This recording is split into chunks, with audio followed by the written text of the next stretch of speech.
현재 토트넘에서의 세트피스 상황은 말 그대로 혼란의 연속이었죠. 특히 페널티킥과 프리킥에서 누구 하나 명확하게 주도권을 잡지 못한 채 선수들이 각자의 의욕에 따라 나서는 모습이 자주 목격되었습니다. 이런 상황에서 토트넘의 세트피스가 제대로 결실을 맺지 못하는 것은 당연한 결과였습니다. 손흥민은 페널티킥에서는 꾸준히 좋은 모습을 보였지만 프리킥에서는 여러 선수가 번갈아 가며 차는 경향이 있었죠. 이로 인해 결정적인 순간에 세트피스가 제대로 연결되지 않는 경우가 많았습니다. 최근 몇 년간 토트넘의 세트피스 성과는 그야말로 유럽 최악으로 골 결정력뿐만 아니라 수비에서도 허점이 많았습니다. 예를 들어 지난 시즌 에버튼전에서의 로메로의 헤딩골 전까지 토트넘은 거의 100번 가까운 코너킥 시도에서 단 한 골도 기록하지 못했습니다. 토트넘의 세트피스 문제가 단지 비효율성에 그치지 않고 프리킥의 성공률에서도 리그 최악이라는 점은 팀의 공격 전략에서 큰 걸림돌이 되고 있습니다. 지난 5년간 토트넘이 프리킥을 시도한 횟수는 상위권에 속했지만 그중 골로 연결된 횟수는 유럽 클럽들 중 가장 저조한 수준에 머물렀습니다. 이 문제의 주된 원인은 바로 해리 케인이었습니다. 케인은 뛰어난 골잡이로서의 명성이 있지만 프리킥에서는 전혀 기대에 부응하지 못했습니다. 사실 토트넘 팬들은 팀이 프리킥을 얻어내면 오히려 한숨을 내쉬곤 했죠. 공이 골대 근처로 향하기는커녕 상대 선수 몸에 맞고 끝나는 경우가 잦았기 때문입니다. 크리스티아누 호날두처럼 프리킥에서의 기대감이 높았던 선수조차도 종종 실망을 안겨줬던 시절이 있었는데 케인의 프리킥은 그보다 더 심각한 수준이었습니다. 팬들 사이에서는 케인의 프리킥이 마치 상대 선수들을 겨냥해 공격하는 것처럼 보인다는 조롱이 나올 정도였습니다. 케인이 바이에른 뮌헨으로 떠난 후 토트넘 팬들의 기대는 한층 높아졌습니다.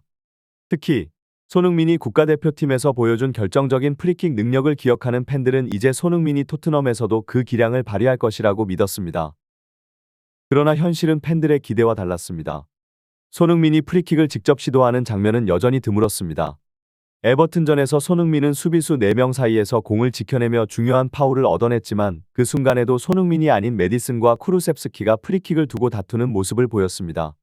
이러한 장면은 팬들에게 부끄러움을 안겨주었고 팀 내에서의 불협화음을 드러내는 계기가 되었습니다.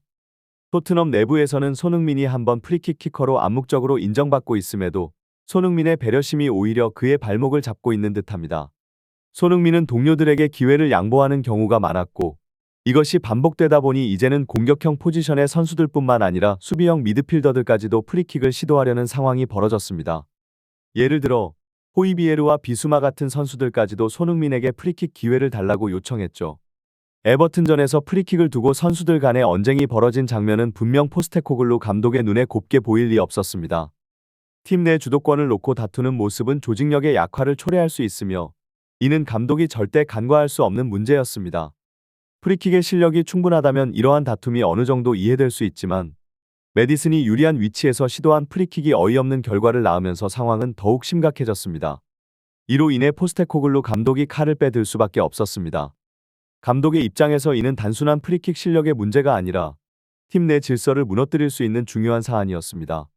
프리킥이나 페널티킥을 두고 선수들 간의 충돌은 이미 다른 팀에서도 심각한 문제로 부각된 바 있습니다. 첼시의 페널티킥 충돌 사례는 그 대표적인 예로 전 세계 축구 팬들 사이에서 큰 화제를 모았습니다. 첼시는 최근 몇 년간 유럽에서 가장 많은 돈을 지출한 팀 중 하나로 파리 생제르맹이나 맨체스터 시티도 따라가기 힘들 정도로 엄청난 자본을 투자해왔습니다.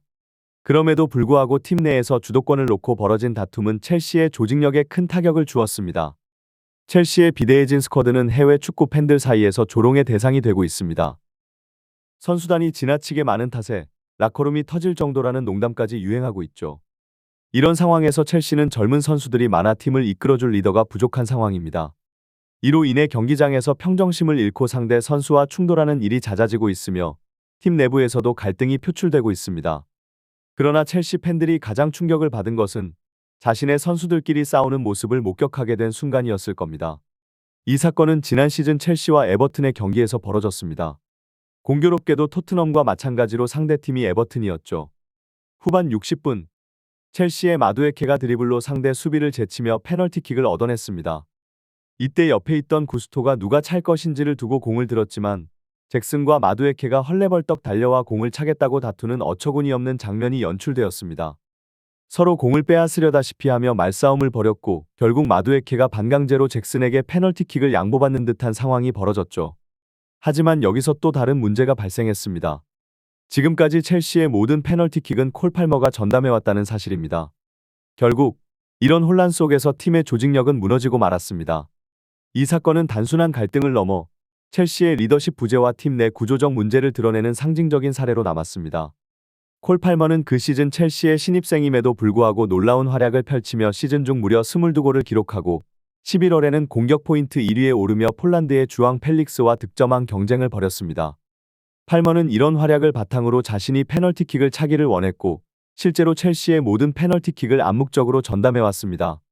그러나 문제는 포체티노 감독이 선수단에게 팔머를 공식 전담 키커로 확실하게 정해놓지 않았다는 점이었습니다. 감독은 경기 전 인터뷰에서 전담 키커는 없고 선수들이 알아서 합의하에 차면 된다 고 말하며 애매한 태도를 보였습니다. 이 불명확한 상황이 결국 에버튼전에서 첼시 선수들 간의 갈등으로 이어졌습니다. 팔머가 마두에케에게 다가가 공을 달라고 요청했지만 마두에케는 확실하게 누가 찰지 정해놓은 적이 없다 며 이를 거부했습니다. 주장 갤러거가 합세해 팔머가 전담 키커임을 주장했지만 마두에케는 여전히 양보하지 않았습니다. 이로 인해 언쟁이 길어지자 다른 첼시 선수들이 나서서 마두에케를 설득해 반강제로 끌고 갔습니다. 하지만 이 와중에 잭슨이 또다시 팔머에게서 공을 빼앗으려 시도하며 상황은 더 악화되었습니다. 결국 팔머와 잭슨 사이에서 몸싸움까지 벌어지는 지경에 이르렀죠. 이런 상황은 첼시 내에서 리더십 부재와 감독의 명확한 지시 부족이 어떻게 팀의 조직력에 큰 혼란을 초래할 수 있는지를 보여줍니다. 첼시의 부끄러운 장면이 전국에 생중계되면서 팬들은 낯이 뜨거워졌습니다. 로이킹 같은 축구 전설은 이 상황을 두고 내가 경기장에 있었다면 전부 주먹으로 때려 눕히고 차라리 퇴장당했을 것 이라며 강하게 비판했습니다. 포체티노 감독도 이를 보고 크게 자책하며 전담 키커를 확실히 정해놓지 않은 것은 나의 잘못이었다. 이제부터 첼시의 모든 페널티킥은 무조건 팔머가 찬다. 앞으로 한 번 더 이런 일이 벌어지면 정말 용납하지 않을 것 이라고 단호하게 말했습니다. 이러한 사건이 첼시에 큰 교훈을 남긴 만큼 토트넘도 비슷한 상황을 방지하기 위해 적극적으로 나섰습니다. 메디슨의 프리킥 욕심은 큰 논란까지는 아니었지만 분명히 눈살을 찌푸리게 만드는 장면이었습니다.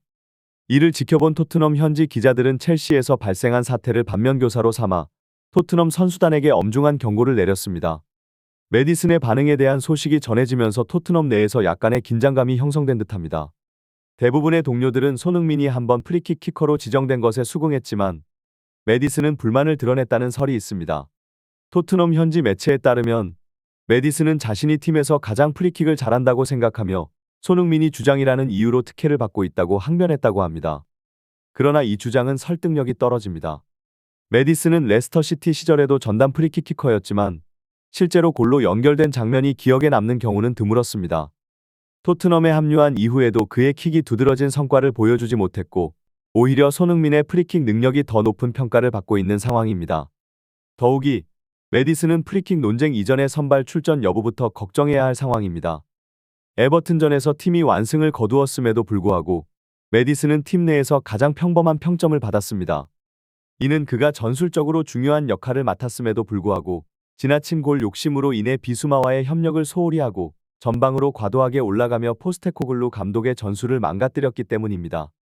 감독에게 가장 실망스러운 것은 전술 지시를 무시하는 선수일 것입니다. 메디슨의 반응이 팀 내 긴장감을 불러일으키고 있습니다.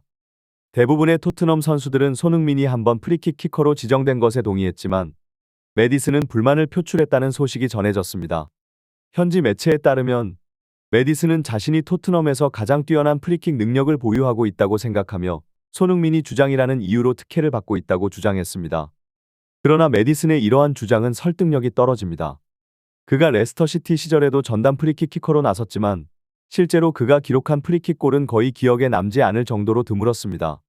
토트넘에 입단한 이후에도 메디슨의 킥 능력은 특별히 두드러지지 않았고 손흥민이 프리킥에서 더 높은 평가를 받고 있는 상황입니다. 특히 손흥민은 국가대표팀에서도 여러 차례 결정적인 프리킥 골을 기록하며 그 능력을 입증해왔습니다.